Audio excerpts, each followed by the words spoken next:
This year for the Cask Report, I looked after the biggest piece of research we've ever done in the history of the Cask Report. It involved online surveys of cask drinkers, as well as focus groups in 4 locations up and down the country, talking to drinkers who were committed and people who were less enthusiastic and people who were lapsed drinkers or have never tried it.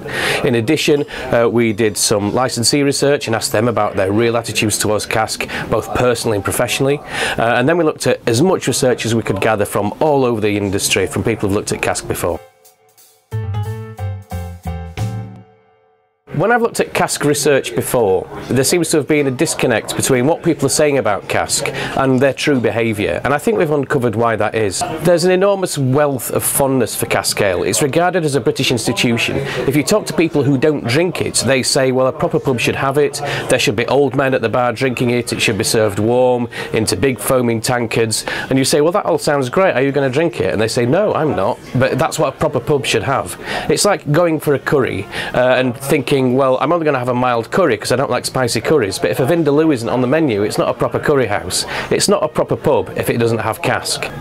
So how do you get drinkers who feel that fondness for it to start drinking it more often, or even drinking it at all? The occasional or non-cask drinker is not interested in cellar conditioning. When we talk about reduction in gravity, we're genuinely confusing and alarming people as to what the hell we're talking about going on in a beer cellar. People are interested in benefits, not features. The whole kind of live, organic thing, if it means it's going to be better beer, if it means it's going to be more natural, if it means it's going to be better for me, if it means it's going to taste better, tell me that. You don't need to tell them the story about how we get there, and we really need to think about changing the definition of cask ale as we address it to consumers.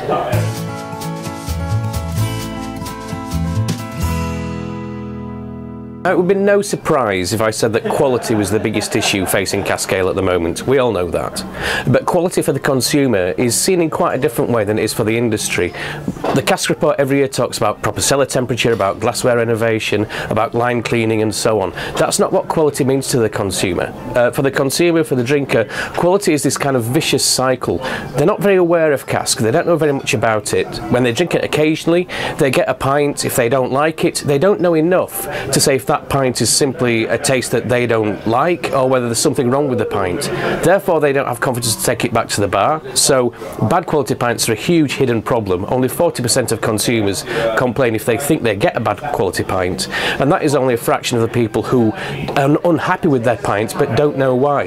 And so they go, well, that was an interesting experiment, I'm going to stick with lager, or I'm going to get a gin and tonic, because at least you know where you are with that. So quality is linked to awareness and it's linked to knowledge. All three need to be tackled to solve that quality problem and encourage occasional drinkers to drink cask more often.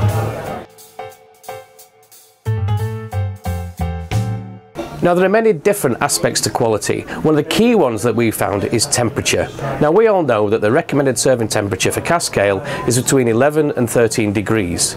The issue here is that our research says that the vast majority of drinkers, including cask loyalists, have a strong preference for it to be served cooler than that. Most people who drink cask across the board said that they would like it to be served between 6 and 10 degrees Celsius. Now, there are technical issues in the cellar that might make that problematic, but that's what drinkers are saying they want. And when we put that with other research at the temperature that cask is really being served at, the vast majority of cask ale is being served at the moment warmer than 13 degrees. That there is a huge problem, that 70% of drinkers want cask cooler than the recommended temperature, and 70% of pubs are serving it warmer than the recommended temperature. On to the dichotomy with licensees. The Cask Report has always told people what to do in terms of improving cask quality, and yet quality remains an issue. Why is this? Our research seemed to suggest that while licensees know what they should be doing with cask and will tell you that that's what they're doing, in reality it's a little bit different. We ask licensees how long a cask stays on sale for, they tell us 3 days. Vinet research shows that that's closer to 7 or 8 days. We ask people what temperature cask should be served at, they tell us 11 to 13 degrees, and research shows that in reality it's above 14. So what's going on here? This disconnect between what people say, because they know what they're supposed to say, and what's happening in reality. We split the data several different ways to try and find it out. We found very little difference between, say, managed, tenanted and freeholds. We found little difference between the size of the turnover of the pub. The biggest difference was in the first question we asked. We said to licensees, before we get onto your pub, do you personally drink cask ale or not? Are you passionate about it? Are you neutral about it? Do you not really like it? And what we found was that when licensees said they personally were passionate about cask, the results were so much stronger. That was the biggest differentiator that we could find in terms of segmenting licensees. So it's not just enough to tell licensees what they should be doing. Make sure your temperature's like this, make sure your lines are clean. They know that, it's not going in. If you can make a licensee passionate about cask, if you can enthuse your bar staff, if you can kind of show them the joy of cask so that they personally develop an interest in it, then everything else follows. You don't need to bother with the rest of the training almost, because they will work it out and they will take genuine pride in serving a perfect pint of cask.